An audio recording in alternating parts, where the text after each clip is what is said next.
ایک شخص حضور کی خدمت میں حاضر ہوا اور اس نے حضور سے کہا کثیر العیال ہوں، ذرائع آمدنی بہت تھوڑے ہیں، تو میرے لیے کوئی دعا کیجئے، کوئی مجھے نسخہ بتائیے۔ تو آقا کریم نے اس کو جو نسخہ بتایا سنا، فرمایا جب گھر جائے تو گھر والوں کو السلام علیکم کہہ دیا کرو۔ یہ کتنا سوکھا نسخہ ہے اور کتنا اچھا وظیفہ ہے، گھر والے بھی خوش، اللہ رسول بھی خوش۔ اس کے بعد ایک مرتبہ سورہ اخلاص پڑھ لیا کرو، غربت توڑ نسخہ۔ جب بھی گھر جاؤ السلام علیکم، اس کے بعد ایک مرتبہ سورہ اخلاص۔ وہ کہتے ہیں میں عمل شروع کر دیا، گھر جاتا السلام علیکم، اس کے بعد السلام علیکم کے بعد میں سورہ اخلاص ایک بار پڑھ دیتا۔ اس عمل کی برکت سے میں نے تو امیر ہونا ہی ہونا تھا، میرے ہمسائے بھی امیر ہو گئے، میرے ہمسائے بھی امیر ہو گئے۔ تو قرآن کو اپنی زندگی میں بسا لو، قرآن کو شامل کر لو، دنیا بھی سنورے گی، قبر بھی سنورے گی، نزا کا عالم بھی سنورے گا، حشر میں بھی اجالے ہوں کہ جنت کی بہاریں بھی نصیب ہوں اور رسول اللہ کا ساتھ نصیب ہوگا۔ تو اس کتاب سے جڑو، اس کو ورق ورق پڑھو، اس کو حرف حرف پڑھو، اس کو رکوع رکوع پڑھو، اس کا ایک ایک آیت ممکن ہو تو ایک ایک آیت روز پڑھ لو، اور اس کو ترجمے اور تفسیر کے ساتھ، توضیح کے ساتھ، شان نزول کے ساتھ اس کتاب اللہ کی تلاوت کا معمول بناؤ۔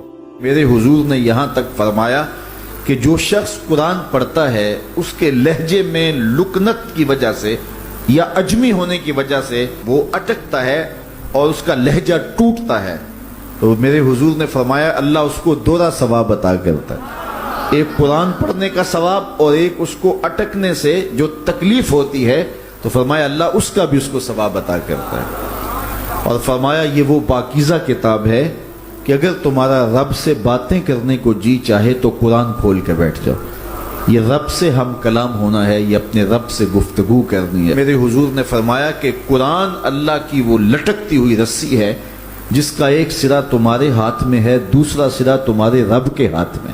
تو خوش نصیب ہیں وہ لوگ جو اس کتاب کے ساتھ جڑ جاتے ہیں، اور وہ دھرتی، وہ مقام، وہ جگہیں فیروز بخت ہیں کہ جہاں قرآن مجید کی تلاوت ہوتی ہے۔ گھروں کو قبرستان نہ بناؤ، گھروں میں نوافل ادا کرو اور قرآن مجید کی تلاوت سے اپنے گھروں کو آباد کرو۔ اگر گھر میں روزانہ کی بنیاد پہ قرآن مجید کی تلاوت کا معمول بن جائے تو پھر کوئی جن، کوئی بھوت، کوئی آسیب اور کوئی بدروح آپ کو تنگ نہیں کر سکتی۔ جہاں قرآن کی تلاوت تسلسل کے ساتھ ہوتی ہوگی وہاں جن نہیں ہوگا، وہاں ٹونے نہیں ہوں گے، وہاں جادو نہیں ہوگا، وہاں سایہ نہیں ہوگا، وہاں رحمت الہی کا سائبان تان دیا جائے گا۔ جہاں قرآن پڑھا جائے وہاں نزول باران ہوتا ہے، رحمتوں کی برسات ہوتی ہے۔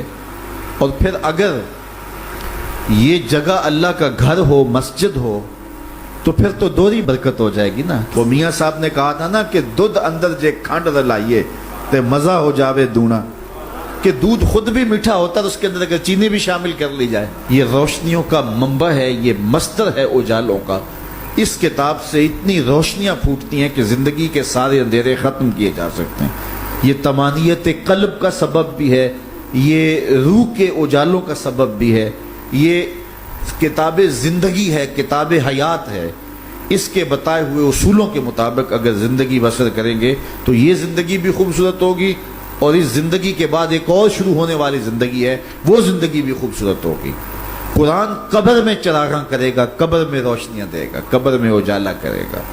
اس کتاب کے اندر ایسے ایسے شفا کے نسخے رکھے گئے ہیں کہ ہماری زندگی کے روز مرہ مسائل کا حل ہے۔ مثال کے طور پہ آج کل ہر بندہ معاشی طور پہ پریشان ہے، تو سورہ واقعہ صرف 3 رکوعوں پر مشتمل ہے۔